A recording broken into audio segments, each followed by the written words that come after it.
1919. La Première Guerre mondiale s'achève. Nous sommes d'ailleurs revenus sur cet épisode marquant l'histoire du XXe siècle dans une série de vidéos précédemment sur cette chaîne YouTube. La fin de la Première Guerre mondiale marque la fin d'un conflit meurtrier qui laisse une dizaine de millions de morts et un continent marqué par l'horreur et la violence de ce conflit. Comme nous avons pu d'ailleurs le voir dans notre épisode sur les conséquences du traité de Versailles, cette guerre a ouvert la porte vers un monde nouveau. Nous voici donc arrivés dans une nouvelle série de vidéos qui va retracer l'histoire d'une période de 2 décennies entre les 2 guerres les plus violentes et meurtrières de l'histoire du XXe siècle. Nous voici donc arrivés à l'épisode 1 de notre série consacrée à l'entre-deux-guerres. C'est parti générique.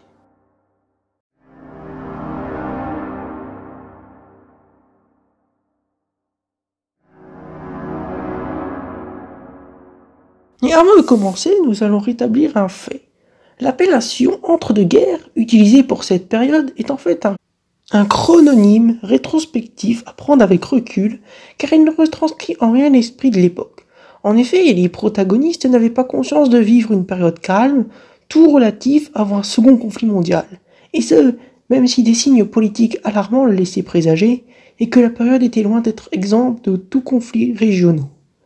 La première moitié de la période de l'entre-deux-guerres, c'est-à-dire la période située entre 1920 et 1930, fut appelée en France des années folles.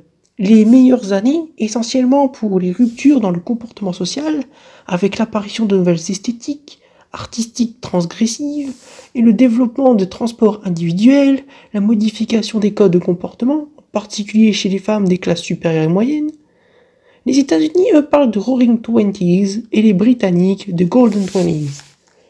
La seconde moitié de la période est celle de la Grande Dépression et du basculement d'une grande partie de l'Europe dans la dictature. Cette période constitue néanmoins un ensemble cohérent et homogène qui peut s'appréhender dans sa globalité. Sous couvert d'une critique des horreurs du totalitarisme, l'historien Enzo Traverso voit une certaine unité dans la période 1914-1945 qu'il décrit comme un déchirement de l'Europe dans son ensemble, composé de guerres totales sans loi ni limite, de guerres civiles locales et de génocides. C'est ce qu'il appelle une guerre civile européenne, une sorte de nouvelle guerre de 30 ans. La guerre de 1914-1918 s'acheva par la victoire des pays démocratiques, constitués de la France, de la Grande-Bretagne, de l'Italie et des États-Unis, tandis que s'effondraient les grands empires austro-hongrois, russes et ottomans. Dans un premier temps, le prestige qui en rejaillit sur le système de démocratie parlementaire conduisit les nouveaux pays à l'adopter.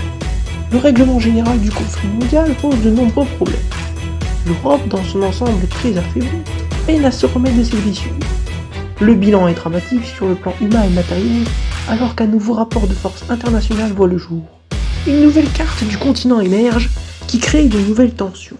Pendant cette décennie des années 1920, dans de nombreux pays européens, la thésaurisation des pièces de monnaie en or, argent et bronze conduit les chambres de commerce des autorités locales et des commerçants à émettre une monnaie de nécessité. Après le traumatisme de la Première Guerre mondiale, faisait en France les plus jamais ça. On parlait du conflit comme de la dernière des dernières. La Société des Nations, ou SDN, fut créée en 1920. Cette organisation internationale avait pour objectif le désarmement, la prévention des guerres au travers du principe de sécurité collective, la résolution des conflits par la négociation et l'amélioration globale de la qualité de vie. Le principal promoteur de la SDN fut le président des États-Unis, Woodrow Wilson, mais les États-Unis n'en firent jamais partie. La SDN connut des succès notables dans les années 1920, mais fut totalement incapable de prévenir les agressions successives des pays de l'Axe dans les années 1930. L'approche diplomatique qui avait présidé à la création de la société représentait un changement fondamental par rapport à la pensée des siècles précédents, en prenant la négociation collective à l'encontre de la diplomatie secrète. Cependant, la société n'a jamais eu de force armée en propre et, de ce fait, dépendait des grandes puissances pour l'application de ces résolutions, que ce soit les sanctions économiques ou la mise à disposition des troupes en cas de besoin. De nombreux mouvements pacifistes apparurent et s'internationalisèrent. En 1921 se tint le premier congrès de la Ligue internationale pour l'éducation nouvelle. La plupart des grands noms de l'éducation nouvelle étaient présents à ce congrès. Adolphe Ferrière, Jean Piaget, Maria Montessori et Alexander Sunderland Neal, qui fonda l'école de Summerhill quelques mois plus tard. Marqués par les dégâts de la Première Guerre mondiale, il s'agissait pour eux de lancer le grand projet d'une éducation internationale. Henri Wallon en dit plus tard. Ce congrès était le résultat du mouvement pacifiste qui avait succédé à la Première Guerre mondiale. Il avait semblé alors que pour assurer au monde un avenir de paix, rien ne pouvait être plus efficace que de développer dans les jeunes générations le respect de la personne humaine par une éducation appropriée. Ainsi pourraient s'épanouir les sentiments de solidarité et de fraternité humaine qui sont aux antipodes de la guerre et de la violence.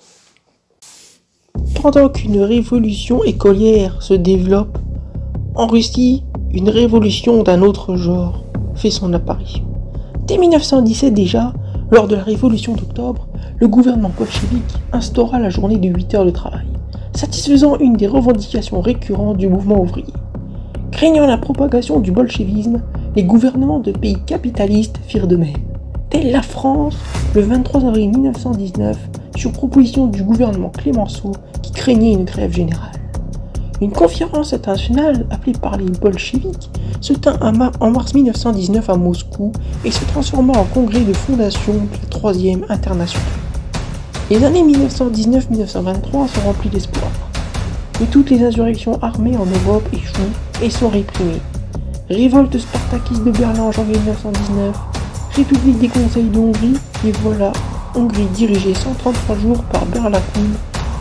Au printemps 1919, reflux des grèves insurrectionnelles de 1919-1920 en Italie. Un tournant autoritaire apparaît dès 1920-1921 avec l'exclusion de nombreux militants de la gauche internationale.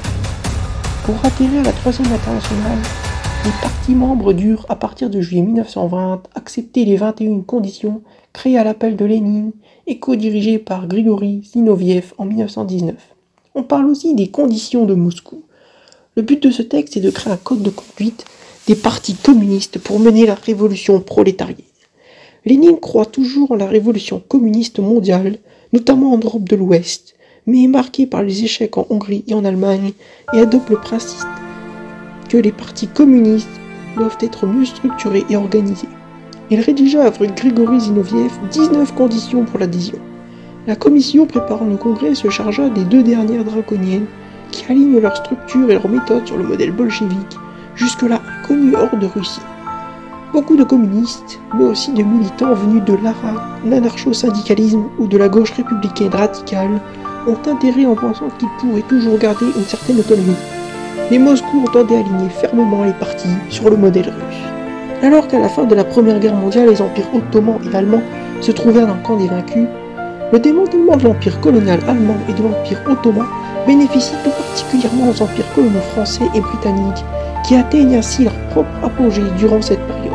Malgré les promesses d'indépendance faites aux Arabes, la conférence de San Remo de 1920, s'inscrivant dans la suite des accords secrets Sykes-Picot, place la Syrie, la Palestine, le Liban, l'Irak et l'Arabie sous mandat britannique et français.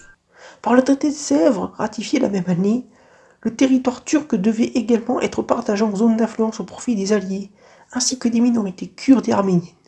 Les termes de cet accord provoquent en Turquie un sursaut national autour de Mustafa Kemal, qui déclenche une guerre d'indépendance. Celle-ci aboutit à la chute de l'Empire ottoman et à la proclamation de la République turque, rendant le traité de Sèvres inapplicable et qui ne fut donc jamais ratifié. Un nouveau traité plus avantageux pour la Turquie fut négocié. Le traité de Lausanne, qui garantit l'intégrité du territoire de la République turque, réduit aux régions non arabophones et abandonnant le projet de zone d'influence. Les colonies des empires français et britanniques avaient joué un rôle important pendant la Première Guerre mondiale, fournissant aux Alliés des soldats, de la main-d'œuvre et des matières premières. 1,5 million de combattants africains avaient été mobilisés et au total 2,5 millions de personnes furent touchées d'une manière ou d'une autre par l'effort de guerre. Les régions de l'Afrique centrale, australe et occidentale connurent une période particulièrement difficile durant l'entre-deux-guerres. L'écrasement de nombreuses révoltes laissa les populations désemparées, ce qui favorisa l'essor de plusieurs mouvements messianiques plus ou moins liés à des revendications d'indépendance. Plusieurs églises d'institutions africaines furent fondées à cette époque.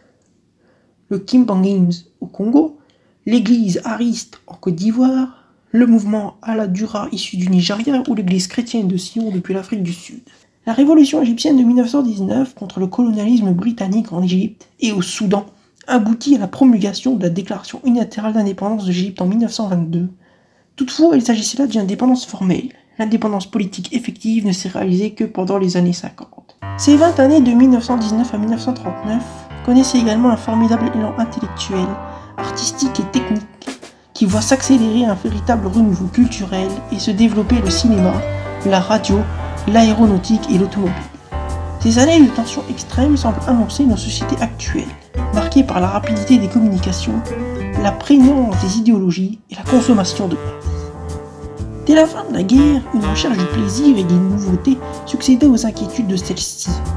L'optimisme est général et la reprise économique apparaît comme solide après les problèmes économiques de l'immédiat après-guerre.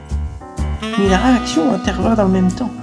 La prohibition fut établie le 29 janvier 1919 par le 18e amendement de la Constitution des États-Unis, puis entérinée par le Volstead Act du 28 octobre de la même année. La crise de 1929 réveilla partiellement les tensions encore vives, qui ne firent que s'exacerber.